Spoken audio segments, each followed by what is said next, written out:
Hey everyone, welcome back to my Scary Story Sundays videos. And today we are going to be reading a story from Alaska from the website yourghoststories.com. The story I'm going to be reading tonight is called Strange Happenings on Irwin Court, and this is written and posted by Deanna. So let's get started. My husband re-enlisted for Fort Wainwright, Alaska in April 2002. We left Fort beginning in September of that year, and I took 1 month leave to go home before he flew out. We knew we were heading into one of the coldest places on Earth during the winter months, and an active earthquake zone to boot. But we were anxious to begin this new adventure.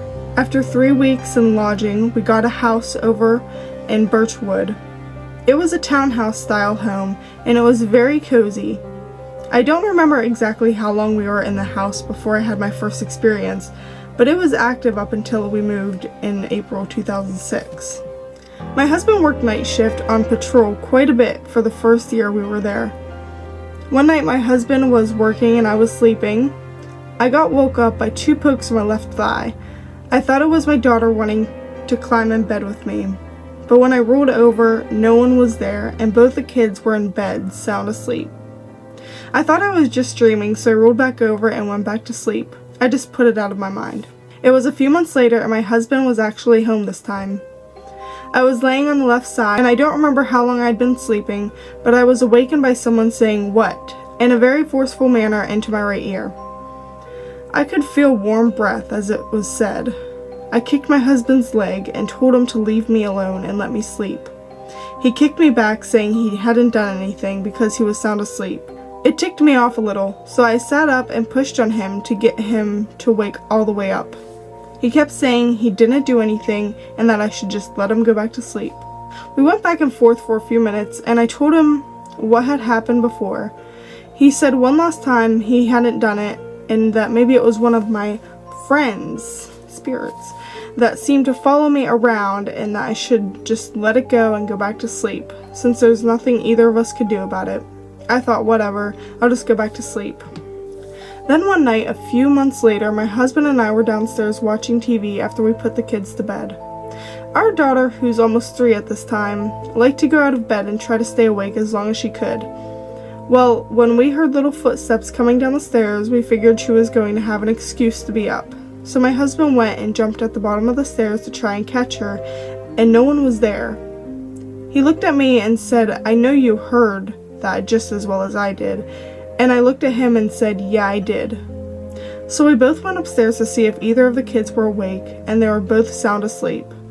He just looked at me kind of puzzled, and I shook my head and said, "I told you so." There was always things getting misplaced throughout the house that would turn up a few days later. Nothing new. The TVs upstairs and downstairs shut off a lot, and the dryer door popped open a couple of times. I had the door to the garage lock itself on me one time when I went to put stuff in the trash. I always saw shadows moving out of the corner of my eye, and I refused to go downstairs at night after we had gone up to bed. My husband would laugh at me, but I just couldn't do it. The last big thing that happened occurred about a month before we PCS'd to New York. My husband was working the night shift, and it was a very cold, snowy night. Me and the kids had been inside all day, and I just fed them, so I told them I was going to get a shower and that they should come upstairs and play until I was done. I made sure the front and back door, as well as both screen doors, were locked before we went upstairs. For some reason, I just wanted them to be upstairs with me. I got out and dressed for bed and asked them if they wanted anything to snack on or drink before we went back up. We all started down the stairs, and my dog was laying in front of the open front door, staring at it like she was going to pounce on something. Now my kids stayed upstairs with me, and I know this because I could hear them playing while I was in the shower, and the house was all locked up. How in the hell did my screen door and front door get open?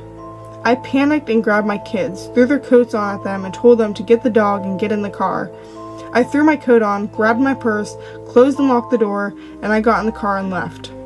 I called my husband as soon as I backed out of the driveway and told him what happened, and said that he needed to come to the house and go through it before me and the kids would go back in it.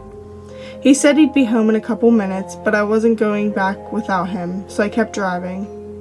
I ended up meeting the police car at the entrance to our neighborhood, and he had another MP behind him, so they flipped their lights on and sped off towards the house. I had left in such a hurry that I left all the lights and TVs on upstairs. I wasn't going back until they went through every room, closet, and crawl space and cleared that house. I tried to keep my composure for my kids' sake, but I was scared to death. It just didn't make any sense. Even though they didn't find anyone in the house or any indication that anyone had tried to get in, it didn't make me feel any better. Both kids slept with me that night, as well as our dog. We had taken up drinks and snacks and movies. They got a few toys to play and sleep with, so as soon as we were all settled and my husband had to go, I locked the bedroom door and put my baseball bat between the bed and my nightstand. Don't know what good it would have done, since I figured it wasn't something I could see anyway, but it made me feel a little better having it right there. Needless to say, I was not sorry to see us leave that house. I only hope that the next people who moved in haven't had any unexplained happenings like we did. So that was the end of the story. I hope you guys enjoyed it.